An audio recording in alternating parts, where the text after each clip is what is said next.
बिस्मिल्लाहिर्रहमानिर्रहीम। चिराग़ गोलड़ा नसीर मिल्लत शायर हाफ़िज़ ज़ुबान पीर सैयद नसीरुद्दीन नसीर गोलड़वी रहमतुल्लाह जिंदाबाद। आपका एक कलाम आपकी समातों की नज़र और आपकी उन्हीं मोहब्बतों में दावत सुखन दूंगा अपने बरादर अकबर फाजिल जलील आलम नबील मुफ्ती आले सुन्नत हज़रत अल्लामा मौलाना मुफ्ती मोहम्मद आरिफ चिश्ती खतीब आज़म रावलपिंडी। तवज्जो से समात कीजिए कि हुजूर नसीर मिल्लत क्या लिखते हैं कि हैं वक्फ जानो दिल मेरे इस काम के लिए, पढ़िए दुरूद रहबरे इस्लाम के लिए। हैं वक्फ जानो दिल मेरे इस काम के लिए, पढ़िए दुरूद रहबरे इस्लाम के लिए। याद रखना दुरूद सलाम बहुत बड़ा अमल है। दुरूद सलाम पढ़ने से नेकियां भी मिलती हैं, गुनाह भी माफ होते हैं, दर्जे भी बुलंद होते हैं। लेकिन ये बात ज़हन में रखना, दुरूद उसी को फायदा देता है जो मस्जिद में बैठकर भी दुरूद पढ़ना जानता हो, और जब दुरूद वाले नबी की इज्जत पर हमला हो जाए तो मैदान में दुश्मन के सामने भी दुरूद पढ़ना जानता हो। अल्लाह या रसूल अल्लाह हक चार यार या अली। बहुत बड़ा अमल है, लेकिन दुरूद का फायदा उसे होता है जो मस्जिद के मेहराब में बैठ के भी दुरूद पढ़ना जानता हो। और अगर दुरूद वाले नबी की इज्जत पर हमला हो जाए तो मैदान में निकल कर भी दुरूद पढ़ना जानता हो। आप चले जाएं मदीने की धरती पर, ज़रा के लाल हुसैन ने अपने नाना जान के कदमों में बैठ कर भी दुरूद पढ़ा है। और जब दुरूद वाले नबी की इज्जत पर हमला हुआ है, ज़रा के लाल हुसैन ने करबला के टिब्बे भी दुरूद पढ़ा है। और मेरे आका हुसैन ने अपने नाना जान की जालियों के सामने भी दुरूद पढ़ा है। और जब मेरे आका हुसैन के सामने अली अकबर का लाशा तड़प रहा था, मेरे आका हुसैन ने वहां भी दुरूद पढ़ा है। मेरे आका हुसैन के सामने औन मोहम्मद जैसी कलियां मसली जा रही थी, मेरे आका हुसैन उस वक्त भी दुरूद पढ़ रहे थे। पता चला दुरूद उसे फायदा देता है। अमल बहुत बड़ा है, लेकिन फायदा उसे होगा जो हुजरे में बैठ के भी दुरूद पढ़ना जानता हो। और अगर दुरूद वाले नबी की इज्जत पर हमला हो जाए तो मैदान में निकल के भी दुरूद पढ़ना जानता हो। याद रखना, इस दौरे हाजिर की मिसाल देना चाहता हूं। मट्टी के वो मुबारक जर्रे जिन्होंने इमाम हुसैन के कदमों का बोसा लिया है। सारी खाक, सारी दुनिया उस खाक का मुकाबला नहीं कर सकती जिस खाक ने इमाम हुसैन की मुबारक सवारियों के बोसे लिए हैं।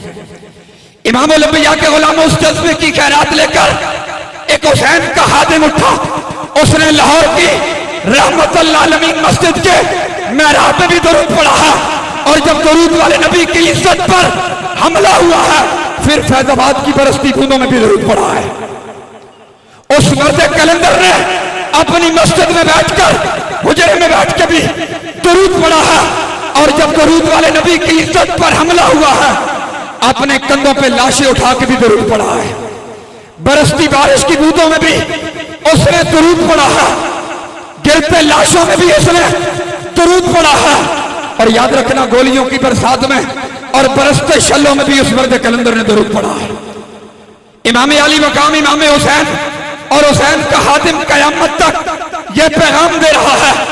और तस्बीह हाथ में लेके दुरूद पढ़ने वालों, और अपनी पीरी चमकाने वालों और न लोगों के नजराने बटोरने वालों, हुसैन का हातिम तुम्हें पैगाम दे रहा है, कयामत तक सच्चा पीर वही होगा कि हुजरे में बैठ के भी दुरूद पढ़ेगा। जब दुरूद वाले नबी की इज्जत पर हमला होगा तो मैदान के निकल भी दुरूद पढ़ेगा। याद रखना, इमाम अली मकाम इमाम हुसैन के बच्चों से मेरे और आपके बच्चे कीमती नहीं है। वो मेरे मुर्शिद ग्रामी एक जुमला फरमा करते थे कि सारी उम्मत के जवानों की जवानियां उस खाक पर कुर्बान की जा सकती हैं जिस खाक पर अली अकबर ने एक बार अपने मुबारक पांव रखे हैं। जिस दीन की खातिर अली अकबर के टुकड़े हो जाए, जिस दीन की सरबुलंदी के लिए औन मोहम्मद के लाशें तड़पे, जिस दीन की हिफाजत के लिए अली असगर को तड़पना पड़ जाए, उस दीन की इज्जत पे हमला हो जाए तो पीर और मौलवी आस्थानों पे बैठ जाए, पूछने कहा के रखते हैं किबला, अगर दरूद पढ़ते हो तो दरूद वाले नबी की इज्जत तुमसे ये तकाजा कर रही है कि हुजूरों में बैठकर, आस्थानों में बैठकर भी दरूद पढ़ो। जब दरूद वाले नबी की इज्जत पे हमला हो जाए तो मैदान में सीना तान के दरूद पाक पढ़ा करो, और दुश्मन के सामने एक ही बात किया करो जब दीन और इस्लाम का दुश्मन हो। हजरत मुसअब बिन उमैर मेरे आका के इतने जलीलुल कदर सहाबी हैं कि ये मक्के में रहते थे तो 400 दिरहम का सूट पहनते थे, 400 दिरहम का सूट पहनते थे, और इतनी महंगी खुशबू लगाते थे कि हजरत मुसअब बिन उमैर जिस रास्ते से गुजर जाते थे उस रास्ते से खुशबू आती थी। लेकिन हजरत मुसअब बिन उमैर का जब इंतकाल हुआ तो कफन नहीं मिला। इमामुल अंबिया के चश्माने नबुव्वत से आंसू रुखसारे नबुव्वत पर आए। फरमा कितना मेरा शहजादा सहाबी है कि 400 दिरहम का सूट पहनता था, इतने अमीर घराने से इसका ताल्लुक था कि जी की खुशबू लगाता था, जिस रास्ते से गुजरता था खुशबू आती थी। आज इस्लाम को इसने अपनी जान भी पेश कर दी है, लेकिन इसके पास कफन भी नहीं है। इस्लाम इम्तिहान लेता है, इस्लाम हमसे कुछ तकाजा करता है, और पता है मौत कैसी होनी चाहिए। हजरत ज़ियाद बिन सकन और बात खत्म। हजरत ज़ियाद बिन सकन मैदान ओद में जख्मों से चूर हुई है। मेरे आका ने देखा मेरा गुलाम सहाबी मैदान ओद में हजरत ज़ियाद बिन सकन तड़प रहे हैं। मेरे आका करीब जाने लगे। हजरत ज़ियाद बिन सकन ने अपना जिस्म घसीटते घसीटते मेरे आका के कदमों में रखा, आंखें मेरे आका के चेहरे अंदर पर लगाई। हजरत ज़ियाद बिन सकन से मेरे आका ने पूछा, ज़ियाद कोई आखिरी तमन्ना हो, कोई आरज़ू हो, जिंदगी की कोई आखिरी ख्वाहिश हो? सुनो, मोमिन की ख्वाहिश क्या होनी चाहिए, मोमिन की तड़प क्या होनी चाहिए, मोमिन का मिजाज कैसा होना चाहिए। हजरत ज़ियाद बिन सकन जिस्म पर तीरों के निशान है, तलवारों के निशान है, जख्मों से चूर है। मेरे आका के कदमों पे सर रख के रोके मुस्तफा पर अपनी आंखें चबाकर मेरे आका ने पूछा, ज़ियाद कोई तड़प बताइए।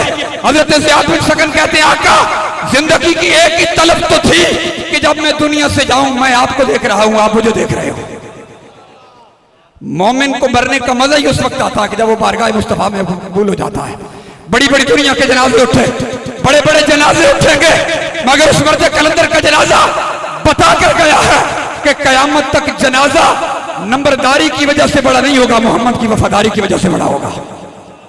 इस वजह से अगर हम चाहते हैं कि ये दुनिया में भी इज्जत हमारा मुकद्दर बन जाए, दुनिया वाले भी इज्जत करें, कब्र की निजात भी मिल जाए और मैदान हशर के अंदर इमामुल अंबिया की शफाअत मिल जाए, तो इमाम अहमद रजा की बोली में ये बात समझिए कि आज ले उनकी फना, और आज मदद मांग उनसे, कल न मानेंगे कयामत में अगर मान गया। यही पैगाम है सिद्दीक़ अकबर से लेकर हुज़ूर अमीरुल मुजाहिदीन तक कि हुज़ूर से वफा करके जाओ, और इतनी वफा करके जाओ, इतना प्यार करके जाओ, अपने आका और मौला से इतनी मोहब्बत करके जाओ कि जब रूह मेरे पहराने खाकी से निकली तो रोजे से आवाज आई, मेरा फकीर आया है। हुजूर खुद फरमा दे, मेरा गुलाम आया है। कब्र में मुझे न बताना पड़े कि मैं कौन हूं, आपको न बताना पड़े कि आप कौन है, आपके चेहरे की चमक बताए कि ये मोहम्मद अरबी का गुलाम आया है। तो हुजूर ने सीरे मिल्लत की बात करके बात खत्म के हैं, वक्फ जानो दिल मेरे इस काम के लिए, पढ़िए दुरूद रहबरे इस्लाम के लिए, और काम आएगा वजीफा मोहम्मद के नाम का, काम आएगा वजीफा मोहम्मद के नाम का। क्या खूब काम है इस दिल नाकाम के लिए, और शोरा है आम साकी कौसर के फैज का, शोरा है आम साकी कौसर के फैज का, दुनिया तड़प रही है बस एक जाम के लिए, और नसीर ये ऐलान है रब्बे करीम का कि इश्क रसूल शर्त है इस्लाम के लिए। अल्लाह हम सबको अपने महबूब की गुलामी में जीना और मरना नसीब फरमाए, और सिद्दीक़ अकबर से लेकर हुज़ूर अमीरुल मुजाहिदीन तक जो इस्लाम के लिए जज्बे थे, अल्लाह उन पाकीज़ा जज्बों की खैरात हमें और हमारी आने वाली नस्ल को नसीब फरमाए। आपकी इन्हीं मोहब्बतों में दावत खिताब दे रहा हूँ। मैं देख रहा हूँ कि जब लब्बैक का नारा चलता है तो बहुत सारे लोगों के हाथ नीचे होते हैं। मत कोई बंदा समझे कि ये किसी सियासी जमात का नारा है, ये किसी लीडर का नारा है, ये अपने आका और मौला से आते वफा है, और किसी मकाम पे नहीं शर्माता।